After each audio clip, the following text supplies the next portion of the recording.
ఇక్కడ జరిగే పరిణామాలలో వాస్తవ రూపం దాలుస్తుంది. నిన్నటికి జరిగిన ఎమ్మెల్సీ ఎన్నికలలో ఓటమి కావచ్చు, లేదా అన్నీ కూడా కాంగ్రెస్ పార్టీకి నెగిటివ్ అయ్యి అది బీఆర్ఎస్ పార్టీకి ప్లస్ అవుతుంది. అయితే బీఆర్ఎస్ పార్టీ చేస్తున్న మరో తప్పిదం ఏంది, బీఆర్ఎస్ పార్టీ చేస్తున్న ఘోర తప్పిదం ఇప్పుడు చెప్పాలి. ఏం తప్పిదం చేస్తున్నది, బీఆర్ఎస్ పార్టీ ఏం తప్పిదం చేస్తున్నది అనేది చూడాలి. బీఆర్ఎస్ పార్టీ దగ్గర ఒక ప్రధానమైన మైనస్ ఉన్నది. ఇది లీడర్ టు క్యాడర్, ఎందుకంటే వాళ్ళని కూడా హెచ్చరించాలి. దాంతోపాటు క్యాడర్ టు లీడర్. మనం ఇక్కడ కల్వకుంట్ల చంద్రశేఖరరావునే కలవాలి, ఎందుకంటే మాజీ సీఎం కాబట్టి ప్రజలు జిల్లాల నుంచి వచ్చి మాది పలానా గ్రామం ఉంది, మాది 100 ఎకరాల భూమి ఉంది, ఇక్కడ వ్యవసాయం పరంగా నాట్లు వేసినల్లో మా భూములకు నీళ్లు రాకపోవడం వల్ల 100 ఎకరాలు ఎండిపోయింది అని వీళ్ళు ఎవరికి చెప్పుకోవాలి, లీడర్కు చెప్పుకోవాలనుకోండి.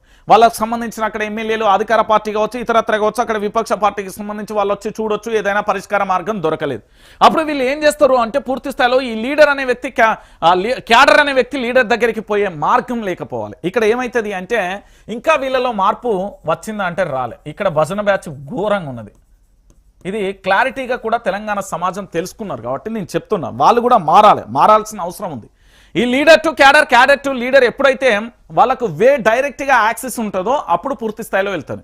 ఇప్పుడు తెలంగాణలో పూర్తి స్థాయిలో మీరు చూడండి, ఎందుకు అంటే నేను ఒక్క పేరుతో చెప్పదలుచుకున్నా, వీళ్ళలో మార్పు రావాలి. ఇంకా మాదే అధికారం, ప్రజలు పూర్తి స్థాయిలో వ్యతిరేకత ఉంది అంటే ఈ ప్రజలలో ఉన్న వ్యతిరేకత ఏదైతే ఉందో, ప్రజల వ్యతిరేకత అని భావిస్తున్న బీఆర్ఎస్ పార్టీకి ఇది ఏంది అంటే దగ్గరికి రాలే, ప్రజలకు సంబంధించి అటాచ్ కాలే.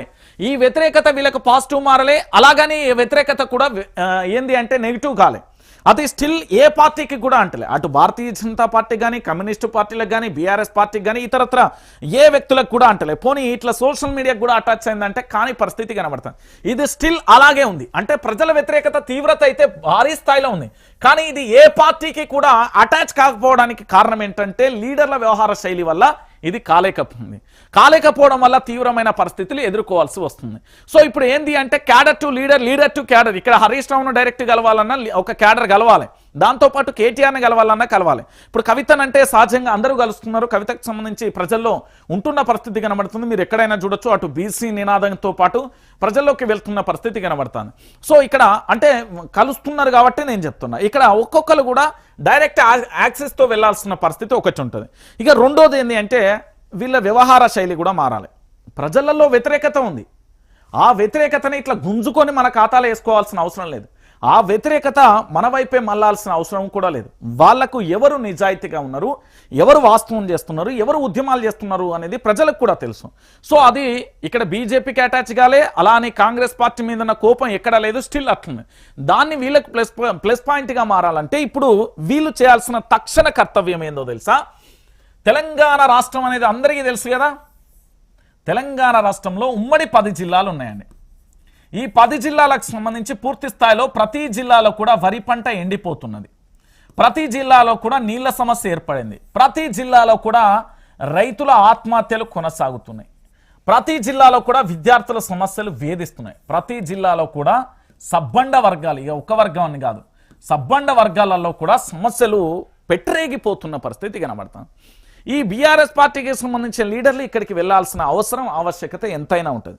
లేదు మేము వెళ్ళామంటే అది వాళ్ళకే వెళ్దాం. సో ఇప్పుడు వీళ్ళు చేయాల్సిన తక్షణ కర్తవ్యం, ఎందుకంటే జనగామ దగ్గర బచ్చన్నపేట, సిరిసిల్ల దగ్గర ఎల్లారెడ్డిగూడెం, ఇక సూర్యాపేట గురించి పెద్దగా చెప్పాల్సిన అవసరం లేదు, ఆ నియోజకవర్గం కూడా అలా ఆడిపోతుంది.